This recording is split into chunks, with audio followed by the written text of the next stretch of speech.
The wind came down from the high ridge like a hungry wolf, howling through the pines and rattling the shutters of the lonely cabin. Snow carried by the gale danced in the dim lantern light, slapping against the frosted window panes. Inside, the air smelled faintly of wood smoke and pine resin, and the fire in the stone hearth struggled to stay alive. Every gust threatened to snuff it out, but the man beside it refused to let it die. He was tall, shoulders broad beneath a coat of worn leather, dusted with snow that melted into dark patches. His jaw was rough with stubble, and his eyes, shadowed beneath the brim of his hat, burned with the kind of weariness that only comes from years spent on the trail. His name was Eli Mercer, a man who had ridden too far, lost too much, and spoken too little. He hadn't meant to find the cabin. He'd been heading west before the storm caught him in the mountain pass, and when he saw the flicker of light through the snow, he thought it a trick of the wind. But the closer he got, the more real it became. The faint outline of a cabin, a curl of smoke from the chimney, a place to keep from freezing to death. When he knocked, he half expected no answer, but the door opened, and there she stood. Her name was Clara Wynne, and she looked like the ghost of something soft and unbroken in a world that had forgotten gentleness. Her hair was dark, falling loose from the ribbon that once held it back.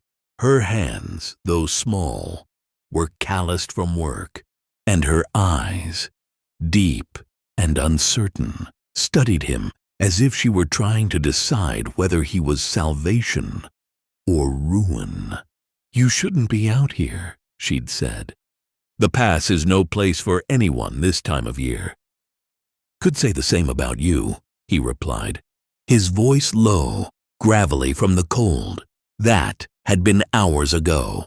Now, as the storm worsened outside, the two of them sat in the flickering light of the fire. Silence filled the spaces between, the creak of the cabin walls, and the soft hiss of snow on the roof.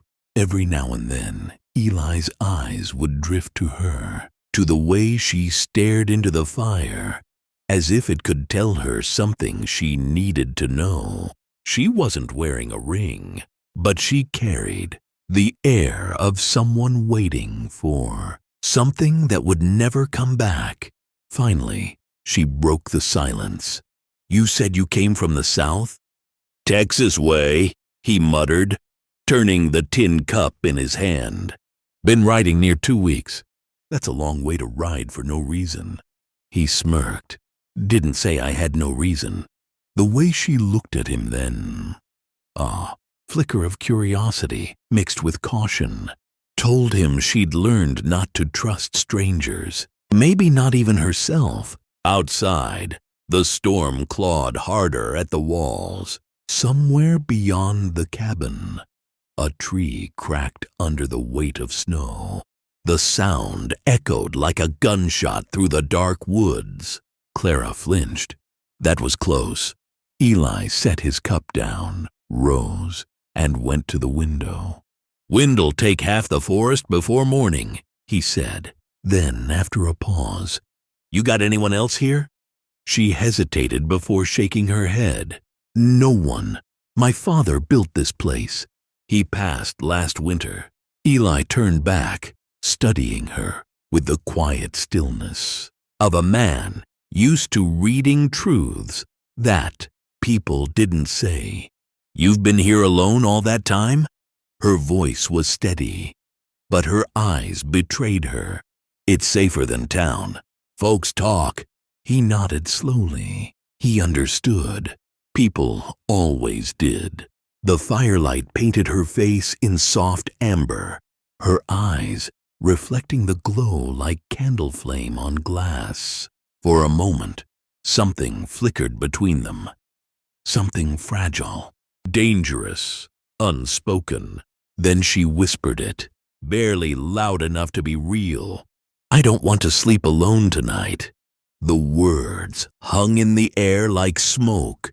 Eli's jaw tightened. He said nothing at first, only turned to the door, his hand resting on the worn brass handle. The storm outside screamed, as if begging him to step back into it. But he didn't. Instead, he reached for the latch. With a heavy click, the bolt slid into place. The sound was final. The sound of the world outside being shut away. He turned back to her, and in his eyes was no promise, no presumption. Only the quiet understanding of two souls caught in the same storm. And as the firelight danced between them, the cabin no longer felt cold. To be continued. If you enjoyed this beginning, make sure to subscribe to the channel for the next chapter, where secrets unfold, hearts are tested, and the line between trust and temptation begins to blur.